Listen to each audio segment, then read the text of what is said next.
kalau berdasarkan keterangan dari Pak Heru sebagai ahli dan juga terkait dengan saksi Pak Marwan Batubara menyatakan bahwa ada ancaman-ancaman kepada Pak Munarman untuk tidak lagi bersuara mengenai KM50. Nah, ini mungkin ada benang merah yang mungkin secara analisa atau secara dugaan bisa diambil dari kesimpulan. siapa?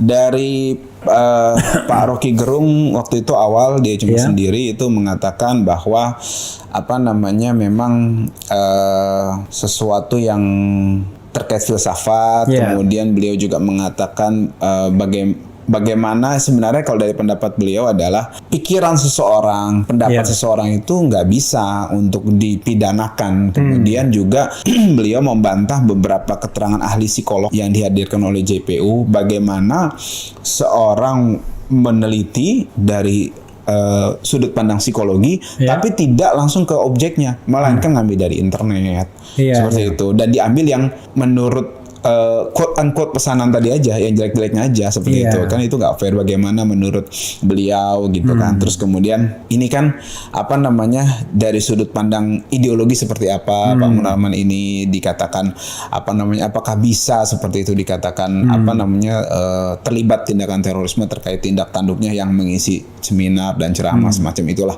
Nah, kemudian kalau dari Pak Heru Susetio itu bagaimana dari sisi HAM internasional dan viktimologi, bagaimana berdasarkan pengalaman beliau dan studi beliau juga di Amerika, terorisme itu cenderung condong membuat ajaran Islam itu jadi bahan untuk diserang seperti itu, dan itu cenderung menyasar Muslim seperti itu. Bagaimana beliau mengambil contoh di Norwegia, kemudian beberapa kasus di Amerika, bahkan ada dua kasus sama ini, dua-duanya melakukan satu tindakan yang sama. Yang satu dikatakan ini tersesat dan terlibat dan tidak ada stigma terorisme karena memang beliau bukan, namanya tidak terkait dengan kearab-araban atau Muslim, dan juga sebentar satu lagi pelakunya itu karena namanya Muslim dan dari negara Muslim juga, imigran seperti itu langsung stigma teroris itu melekat. Dan itu yang sebenarnya kita tidak bisa dari prinsip keadilan memandang seperti itu atau mengikuti seperti itu. Makanya beliau menyadarkan bahwa kita nih kalau memang konsisten memberantas tindak pidana terorisme tidak harusnya seperti itu, dan kita harus menghentikan hal-hal itu gitu. Sementara dari pihak Amerika dan pihak Barat sendiri sudah mulai nggak seperti itu gitu loh. Berubah karena Cold War ini kan arahnya berubah seperti Islamofobianya sudah hilang. Betul. Sementara kita mau mulai lagi. Kita malah berkutat di situ gitu. Padahal mereka bahkan ada beberapa mengatakan bahwa kita harus hentikan Islamofobia. Itu seperti itu. Di Amerika sudah mulai seperti itu. Jadi kemarin kan ada undang-undang yang dipelopori salah satu anggota Kongres Amerika Serikat yang berasal dari Muslim, Ilhan Omar, Ilhan Omar, betul. Gitu. Dan tadi saya lanjut lagi, ada itu juga. Terus ada Muhyiddin Junaidi mengatakan bagaimana Muhyiddin Junaidi itu dari MUI dari MUI. Beliau mengatakan saya yang tanya waktu itu bagaimana mengenai jihad, khilafah dan juga baiat. Nah, itu merupakan bagian dari ajaran Islam. Jangan kita degradasi dan juga bahkan nafikan. Tapi memang itu sering dimanfaatkan oleh pihak-pihak yang memang mau menyerang Islam sehingga mendiskreditkan ajaran itu sendiri. Tapi MUI sudah memutuskan sikap itu gitu kan terkait itu. Jadi memang itu adalah bagian dari Islam dan jangan dikriminalisasi seperti itu. Kurang lebih poinnya seperti itu untuk ahli Muhyiddin Junaidi, dan juga mengatakan juga pihak ahli pidana Prof Muzakir yang paling lama kurang lebih 3 jam.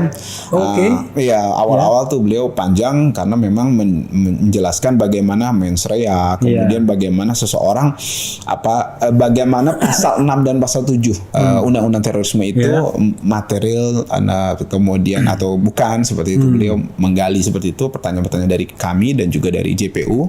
Kemudian juga Dr. Hai Ramadan, bahkan ada statement bagus dari Dr. Hai Ramadan terkait dengan bagaimana kita mencoba mengkiaskan kasusnya Pak Munarman ini. Beliau mengisi seminar, kemudian orang dikatakan terinspirasi begitu saja gitu kan. Nah, beliau mengatakan beliau buat buku mengenai Syiah, bahaya Syiah seperti itu. Kemudian ada tindakan orang-orang yang melakukan hal yang pidana lah seperti itu, karena baca itu, berarti itu ajaran sesat nggak benar, ya nggak benar ditindak gitu kan. Lalu mereka melakukan tindak pidana, masa saya yang disalahin gara-gara baca buku saya, kan nggak seperti itu juga gitu kan. Dan memang tidak bisa pikiran dan ini harus dipidana, jadi harus konkret gitu kan. Apakah ada terdakwa atau siapapun itu menyuruh, kemudian membiayai, mengiming-imingi untuk melakukan itu, kan nggak ada seperti itu. Dan juga mengenai dibahas juga mengenai retroaktif, karena kan pasal 14-15 itu yang dimasukkan itu poinnya itu adalah terkait yang diatur di Undang-Undang 2018, sedangkan tindak pidana itu kan 2014-2015 seperti itu. Dan yang masuk di situ hanya pasal 13C. 13C itu adalah menyembunyikan informasi. Kalau kita bicara menyembunyikan informasi, saksi Abdurrahman di sidang dari JPU yang ajukan itu mengatakan bahwa di persidangan itu tanggal 24-25 itu dilaporkan beberapa hari kemudian oleh dia dan oleh timnya ke pihak Polda dan Polres gitu. Tapi dulu ya tahun 2015 itu udah dilaporkan gitu, tapi nggak ada tindakan. Dan tanggal 24 juga tanggal 25 menurut saksi-saksi yang hadir ada pihak kepolisian, bahkan yang di Medan pihak kepolisian yang memfasilitasi gitu, seperti itu. Gitu sih. Iya, menariknya adalah kan memang kan orang mengkaitkan bahwa tadi menteroriskan Munarman ya karena dianggap frontliner pembela Habib Rizik kemarin itu ya. Kita frankly speakingnya kan ke sana kan. Tapi kan harusnya nuansa itu sudah selesai harusnya ya. Harusnya kan sudah selesai. Kan ibaratnya Habib Rizik sudah dijatuhi hukuman, dipidana.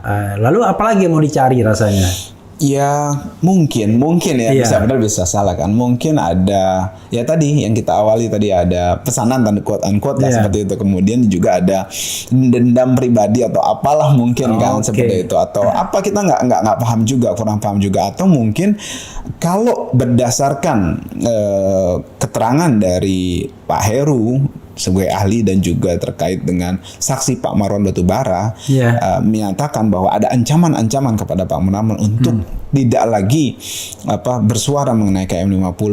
Nah, ini mungkin ada benang merah yang mungkin secara analisa atau secara dugaan bisa diambil kesimpulan. Dari siapa? Pak Marwan? Pak Marwan Batubara. Pak Marwan Batubara itu anggota TP3.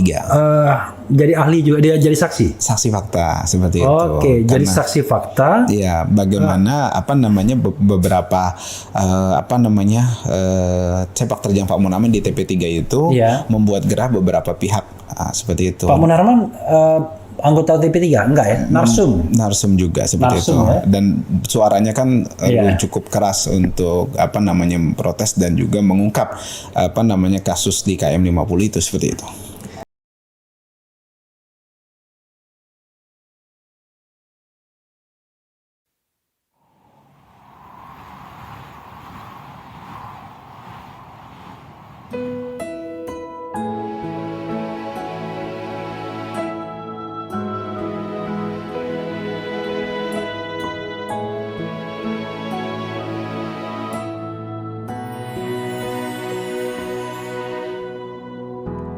Ketika matahari hanya di atas kepala, panas melelehkan padang yang luas, tak ada naungan, tapi engkau pemimpin adil. Tuhan memberi kabar gembira. Setiap manusia adalah khalifah di muka bumi ini, tapi engkau khalifah dari khalifah. Kau dinaungi, kau diselamatkan, oh, dari hari pembalasan. Engkau bisa bawa mata air kebaikan bagi manusia.